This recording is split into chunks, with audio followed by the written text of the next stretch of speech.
Hi, I'm Rosie. Really nice to meet you. Nice to meet Congratulations you. on the movie. Thank you. Well, so can you tell me first of all a little bit about your pitch to Marvel when you were first coming on board the project? Well, I told them that I wanted to make a movie that felt a lot like the 1960s comics. I wanted it to be a visual extravaganza filled with set pieces that were mind-trippy and psychedelic and unusual. I wanted them to be more than just the usual mass destruction set pieces and more than gunfighting and things like that. Magic had to be a new kind of magic in the movie, and I wanted to tell the story of Stephen Strange and how it was the trauma in his life and the tragedy in his life that finally dislodged him from the shallowness of his life into something deeper. I mean, let's talk about the visuals for a minute because they're absolutely incredible, kind of mind-blowing things. But I mean, that must have been a big challenge. Were you ever sort of daunted by that? And what was the most difficult thing with those? I never felt daunted. I felt challenged, but I mostly felt thrilled that we were going to be able to try to do some things that people haven't done before. And we were working with the best visual effects vendors in the world. You know, and I always felt, I have felt for a long time, I should say, that visual effects are being used repeatedly to do the same boring things, which is blow up, you know, cities, blow up cars, blow up this, blow up that, and have gunfights. And I just wanted to see those visual effects being used for something creative, something original, you know, something new, and to be used in set pieces where the characters were still developing in the action. And it was just a very different approach, I think, to what we're used to.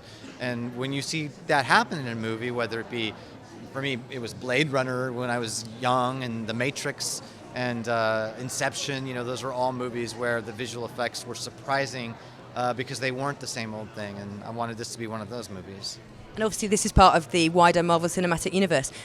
So how hands-on was Kevin Feige? And was there anything that you were told either you had to do or you weren't allowed to do?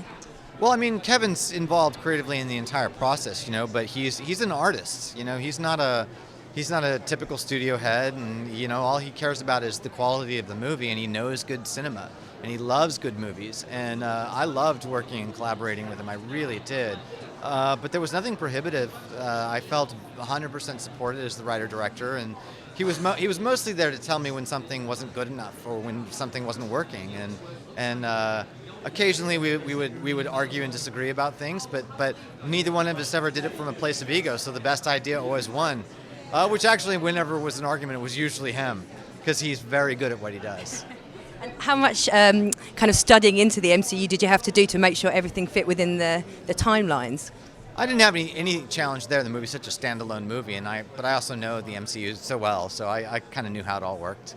But it was fun to be shooting and have Kevin show up on set one day and then tell me, oh, well, by the way, this is what we're going to be doing in Thor Ragnarok, and then to sort of pitch me the whole movie, and I'd be like, no, that's good. I'm on the inside now, you know? That was fun.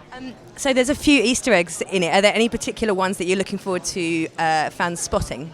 Well, there's a lot of relic presence, you know, in the movie, both mentioned and seen, and the people who know the comics well will have fun seeing those things as they're presented. One quick stupid question: who do you think would win in a wizard off between Benedict Cumberbatch, Doctor Strange, and Harry Potter? Doctor Strange with one hand tied behind his back, hopping on one foot.